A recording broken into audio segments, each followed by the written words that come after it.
നമസ്കാരം, ഞാൻ സിജു രാജൻ.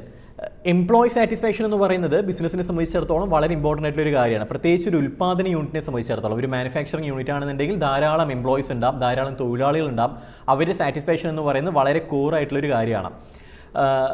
കാരണം ഒരു എംപ്ലോയി ടേൺ ഓവർ കൂടുതലൊരു സ്ഥാപനത്തെ സംബന്ധിച്ചിടത്തോളം ഡെഫിനറ്റ്ലി അവരുടെ മാനുഫാക്ചറിങ്ങിൽ വലിയ രീതിയിലുള്ള സ്ട്രഗിൾ അവർ നേരിടേണ്ടതായിട്ട് വരും. സോ എംപ്ലോയീസിനെ സാറ്റിസ്ഫൈഡ് ചെയ്ത് നിർത്തുക എന്ന് പറയുന്നത് ഇമ്പോർട്ടൻ്റ് ആയിട്ടുള്ള ഒരു ഘടകമാണ്.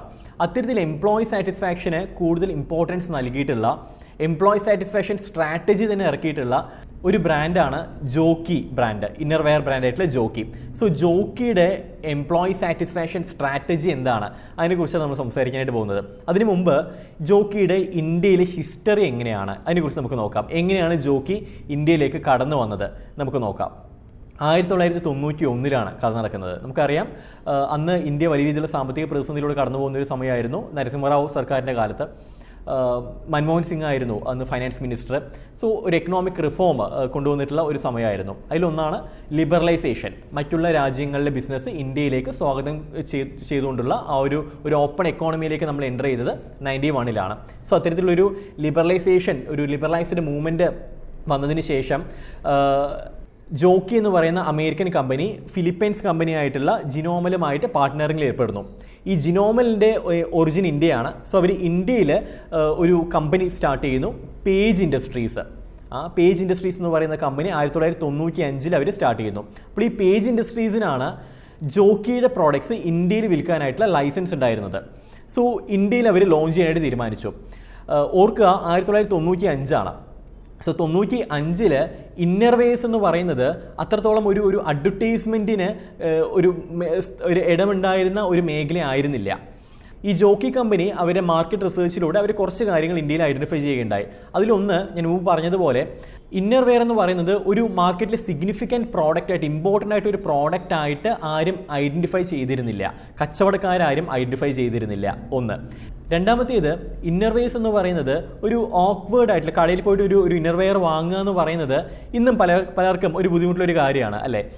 കടയിൽ പോയിട്ട് ഒരു ഇന്നർവെയർ വേണമെന്നൊക്കെ പറഞ്ഞ് വാങ്ങുക എന്ന് പറയുന്നത് ഒരു ചമ്മലുണ്ടാക്കുന്ന ഒരു കാര്യമാണ്. അന്നത്തെ കാലം ഒന്ന് ആലോചിച്ച് നോക്കുക. 1995 അത് കടയിൽ പോയി ചോദിച്ച് വാങ്ങുക, കൃത്യമായിട്ടുള്ള സൈസിന് എടുക്കുക എന്ന് പറയുന്നത് തന്നെ ഒരു ചമ്മലുണ്ടാക്കുന്ന ഒരു സമയമായിരുന്നു അന്ന്.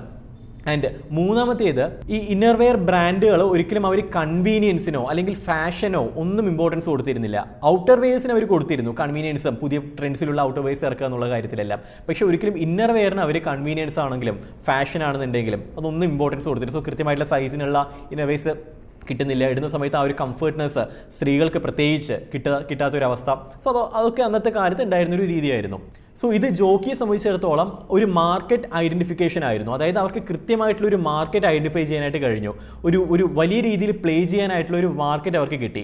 സോ അവർ ചെയ്തിട്ടുള്ള ആദ്യത്തെ കാര്യം, അവർ ഷോപ്പിൽ, ഞാൻ ആദ്യം പറഞ്ഞു 95 ഈ ഇന്നർവെയർ എന്ന് പറയുന്നത് പുറത്ത് പറയാൻ മടിക്കുന്ന ഒരു കാര്യമായിരുന്നു.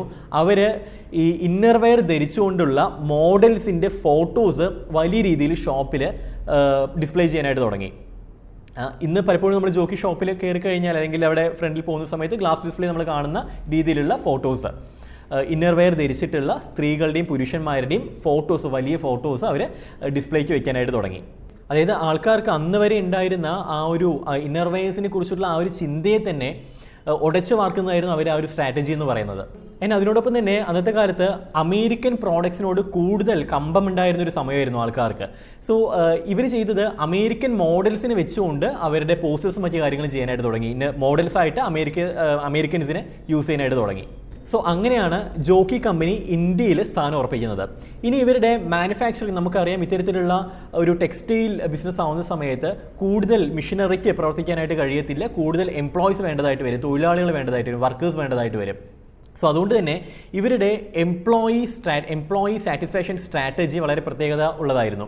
അതായത് സാധാരണ ഇത്തരത്തിലൊരു മാനുഫാക്ചറിങ് യൂണിറ്റിനെ സംബന്ധിച്ചിടത്തോളം ഇവരുടെ കോമ്പറ്റീറ്റേഴ്സ് എല്ലാം ചെയ്തിരുന്നത്, ഏകദേശം ഒരു വർഷം 900 മുതൽ 1000 വരെ എംപ്ലോയീസിനെ ഇവർ ഹയർ ചെയ്യും.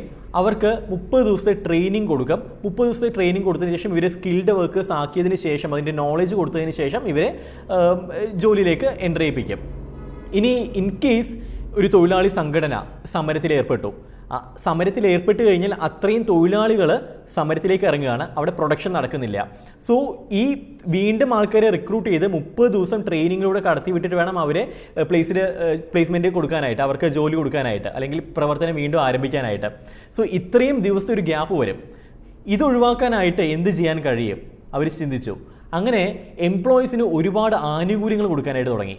ഒന്ന്, എംപ്ലോയീസിന് ഫ്രീ ലഞ്ച് കൊടുക്കാനായിട്ട് തുടങ്ങി, സൗജന്യമായിട്ടുള്ള ഉച്ചഭക്ഷണം, ക്യാൻറ്റീനിൽ സൗജന്യമായിട്ടുള്ള മറ്റ് ഭക്ഷണങ്ങൾ കൊടുക്കാനായിട്ട് തുടങ്ങി, ഫ്രീ ട്രാൻസ്പോർട്ടേഷൻ കൊടുക്കാനായിട്ട് തുടങ്ങി, ഫ്രീ മെഡിക്കൽ ഫെസിലിറ്റീസ് കൊടുക്കാനായിട്ട് തുടങ്ങി. ഒപ്പം തന്നെ ആ എംപ്ലോയീസിൻ്റെ കുട്ടികൾക്ക് വേണ്ടുന്ന കളിസ്ഥലങ്ങൾ, പാർക്ക് പോലുള്ള കാര്യങ്ങൾ, അവർക്ക് ഗെയിമിങ്ങിന് വേണ്ടുന്ന ടോയ്സും മറ്റ് കാര്യങ്ങളെല്ലാം അത്തരത്തിലുള്ള ഫെസിലിറ്റീസ് അവിടെ അറേഞ്ച് ചെയ്തു. അവർ വെൽഫെയർ ഓഫീസറിനെ നിയമിച്ചു. എന്ന് വെച്ച് കഴിഞ്ഞാൽ എംപ്ലോയീസ് ഹാപ്പി ആയിട്ട് പണിയെടുക്കുന്നുണ്ടെന്ന് ഉറപ്പ് വരുത്തേണ്ട ഉത്തരവാദിത്തം ഈ വെൽഫെയർ ഓഫീസറിനാണ്. എംപ്ലോയീസിനിടയിൽ എന്തെങ്കിലും പ്രശ്നമുണ്ട് എങ്കിൽ അത് സോൾവ് ചെയ്യേണ്ട ഉത്തരവാദിത്തം എന്ന് പറയുന്നത് ഈ വെൽഫെയർ ഓഫീസറിനാണ്. അത്തരത്തിലൊരു വെൽഫെയർ ഓഫീസിനെ നിയമിച്ചു. അത് കൃത്യമായിട്ട് ആ വെൽഫെയർ ഓഫീസറിൻ്റെ ഡ്യൂട്ടി കൃത്യമായിട്ട് അസൈൻ ചെയ്ത് എംപ്ലോയി സാറ്റിസ്ഫൈഡ് ആണെന്ന് ഉറപ്പ് വരുത്താനായിട്ട് ജോക്കി കമ്പനിക്ക് കഴിഞ്ഞു. അതേ ചുരുക്കി പറഞ്ഞു കഴിഞ്ഞാൽ എംപ്ലോയീസിൻ്റെ സ്റ്റാൻഡേർഡ് ഓഫ് ലിവിംഗ് ഉയർത്താനായിട്ട് ജോക്കിക്കും പേജ് ഇൻഡസ്ട്രീസിനും കഴിഞ്ഞു. സോ ഇവരുടെ ബിസിനസ് ഓപ്പറേഷനിൽ ഏറ്റവും ഇമ്പോർട്ടൻ്റ് ആയിട്ടുള്ള ഒരു ഘടകം ഇത് തന്നെയായിരുന്നു, എംപ്ലോയീസിൻ്റെ സാറ്റിസ്ഫാക്ഷൻ ഉറപ്പാക്കുക എന്നുള്ളത്. അതുകൊണ്ട് തന്നെ എംപ്ലോയീസ് ഇത്തരം സൗകര്യം കിട്ടുന്ന സമയത്ത് പിന്നെ സമരത്തിലേക്ക് ആരും ഇറങ്ങത്തില്ല. കാരണം അവർക്ക് ഒരുപാട് ബെനിഫിറ്റുകൾ കിട്ടുന്നുണ്ട്. സോ സമരത്തിലേക്ക് അധികം ആൾക്കാർ ഇറങ്ങത്തില്ല. അത് അവരുടെ ബിസിനസ് നല്ല സ്മൂത്തായിട്ട് റൺ ചെയ്യാനായിട്ട് സഹായിച്ചു. ഒന്ന്. രണ്ടാമത്തേത്, അവർ IT കൂടുതലായിട്ട് ഇൻവെസ്റ്റ് ചെയ്തു. ഡാറ്റാ സയൻസ് പോലുള്ള കാര്യത്തിൽ കൂടുതലായിട്ട് ഇൻവെസ്റ്റ് ചെയ്തു. സോ അവർക്ക് അടുത്ത ഒരു വർഷത്തെ എത്രത്തോളം സെയിൽസ് ഉണ്ടാകുന്നുള്ളത് മുൻകൂട്ടി പ്രെഡിക്റ്റ് ചെയ്യാനായിട്ട് കഴിഞ്ഞു. സോ ഇത്തരത്തിൽ പ്രെഡിക്റ്റ് ചെയ്യാൻ കഴിഞ്ഞാൽ നമുക്ക് ഒരു വർഷത്തേക്കുള്ള റോ മെറ്റീരിയൽസ് നമുക്ക് പർച്ചേസ് ചെയ്യാനായിട്ട് കഴിയും. നേരത്തെ കൂട്ടി പർച്ചേസ് ചെയ്ത് കഴിഞ്ഞാൽ എന്ത് സംഭവിക്കും, നമുക്ക് വലിയ രീതിയിലുള്ള വിലക്കുറവിൽ സാധനങ്ങൾ കിട്ടും. കാരണം ഒരു ദിവസം കഴിഞ്ഞ പ്രൊഡക്ട്സിന് റേറ്റ് കൂടുകയാണ്. സോ നേരത്തെ വാങ്ങി വയ്ക്കുകയാണെന്നുണ്ടെങ്കിൽ, അടുത്ത ഒരു വർഷത്തേക്കുള്ള മെറ്റീരിയൽസ് വാങ്ങി വയ്ക്കുകയാണെന്നുണ്ടെങ്കിൽ വലിയ രീതിയിലുള്ള പ്രൈസ് കുറച്ച് വാങ്ങാനായിട്ട് കഴിയും. ഏകദേശം 3 മുതൽ 4% കോസ്റ്റ് കുറച്ചിട്ട് അവർക്ക് പ്രോഡക്റ്റ് എടുക്കാനായിട്ട് കഴിഞ്ഞു. സോ അത് അവരുടെ ഒരു മികച്ച സ്ട്രാറ്റജീസിൽ ഒന്നായിരുന്നു, ഇത് IT ഇൻവെസ്റ്റ് ചെയ്യുക എന്ന് പറയുന്നത്. അതിനോടൊപ്പം തന്നെ മാർക്കറ്റിൽ എപ്പോഴും ലൈവായിട്ട് നിൽക്കേണ്ടത് ഇമ്പോർട്ടൻ്റ് ആണ്, വളരെ ഫ്രഷ് ആയിട്ട് നിൽക്കേണ്ടത് ഇമ്പോർട്ടൻ്റ് ആണ്, പ്രത്യേകിച്ച് ഇത്തരത്തിലുള്ള ഒരു ടെക്സ്റ്റൈൽ ബ്രാൻഡ് ആവുന്ന സമയത്ത്. സോ അത്തരത്തിൽ ഫ്രഷ് ആയിട്ട് ലൈവായിട്ട് നിൽക്കാനായിട്ട് ഇവർ ചെയ്തിട്ടുള്ളൊരു സ്ട്രാറ്റജി എന്താണെന്ന് വെച്ച് കഴിഞ്ഞാൽ, ഓരോ 3 മാസം കഴിയുമ്പോഴും ഇവർ ടോട്ടൽ റിവ്യൂ എടുത്തതിന് ശേഷം, പ്രത്യേകിച്ച് ഡിസ്ട്രിബ്യൂട്ടേഴ്സുമായി ഡിസ്കസ് ചെയ്തിട്ട് കാരണം അവരാണല്ലോ മാർക്കറ്റിൽ നേരിട്ട് ഇടപെടുന്നത്. സോ റിവ്യൂ എടുത്തതിന് ശേഷം പ്രോഡക്റ്റുകൾ, അതായത് സെയിൽസ് നടക്കാത്ത പ്രോഡക്റ്റ് ടോട്ടലായിട്ട് പിൻവലിക്കുകയും പുതിയ പ്രോഡക്റ്റ്സ് ഇൻട്രൊഡ്യൂസ് ചെയ്യുകയും ചെയ്യും. ഒപ്പം തന്നെ ഏതെങ്കിലും ഒരു കൈൻഡ് ഓഫ് കാറ്റഗറിയിലുള്ള പ്രോഡക്റ്റ് ഉണ്ടെങ്കിൽ, അത് നല്ല രീതിയിൽ വിൽക്കുന്നുണ്ടെങ്കിൽ അതിൻ്റെ മൾട്ടിപ്പിൾ കളേഴ്സ് അവർ റിലീസ് ചെയ്യും, ലോഞ്ച് ചെയ്യും.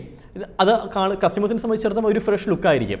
ആൻഡ് വിൽക്കാത്ത പ്രൊഡക്ട്സ് റേഞ്ച് ഉണ്ടെങ്കിൽ, വിൽക്കാത്ത കളേഴ്സ് ഉണ്ടെങ്കിൽ അതിനെ പിൻവലിച്ചിട്ട് അത് ടോട്ടലി പിൻവലിക്കുകയാണ് ചെയ്യുന്നത്. നമ്മൾ പലപ്പോഴും നമ്മുടെ ബിസിനസ്സിൽ ചെയ്യുന്നത് അതിനെ നിലനിർത്തിക്കൊണ്ട് മറ്റൊരു കാറ്റഗറി പ്രോഡക്ട്സ് നമ്മൾ ഇറക്കുകയാണ് ചെയ്യുന്നത്, അല്ലെങ്കിൽ മറ്റ് കളേഴ്സിലുള്ള പ്രോഡക്ട്സ് ഇറക്കുകയായിരിക്കും ചെയ്യുന്നത്. ഇവർ ടോട്ടലി അതിനെ റിമൂവ് ചെയ്ത് പുതിയ പ്രോഡക്ട്സ് ഇൻട്രൊഡ്യൂസ് ചെയ്യുന്ന ഒരു രീതിയായിരുന്നു അവർ എടുത്തിട്ടുണ്ടായിരുന്നത്. അതുകൊണ്ട് തന്നെ മാർക്കറ്റിൽ എപ്പോഴും അവർക്ക് ലൈവായിട്ടും ഫ്രഷ് ആയിട്ട് നിൽക്കാനായിട്ട് കഴിഞ്ഞു. സോ ഇത്തരം സ്ട്രാറ്റജീസിലൂടെ കടന്നുപോയതുകൊണ്ട് തന്നെ അവർക്ക് 2021 ഓഗസ്റ്റിൽ 2900 കൂടുതൽ സിറ്റീസിലും ടൗൺസിലും അവർക്ക് സാന്നിധ്യം ഉറപ്പിക്കാനായിട്ട് കഴിഞ്ഞു. ഒപ്പം തന്നെ 80,000-ലധികം മൾട്ടി ബ്രാൻഡ് ഔട്ട്ലെറ്റ്സ് അവർക്ക് സ്ഥാപിക്കാനായിട്ട് കഴിഞ്ഞു. 930 എക്സ്ക്ലൂസീവ് ബ്രാൻഡ് ഔട്ട്ലെറ്റ്സ് അവർക്ക് സ്റ്റാർട്ട് ചെയ്യാനായിട്ട് കഴിഞ്ഞു.